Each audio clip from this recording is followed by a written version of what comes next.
Nakakainis eh. Wala nga tayong ulam. Pambenta yun.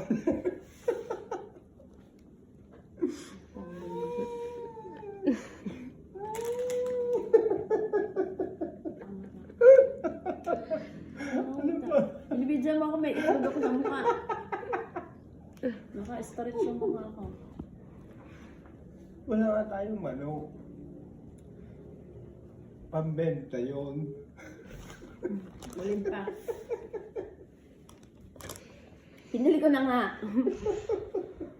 Isa pa. Nagagalit. Diba, nagluto mo na yung manok. Marinig. Wala nga tayong manok. Bibili pa ako sa labas. Sampalin na kita.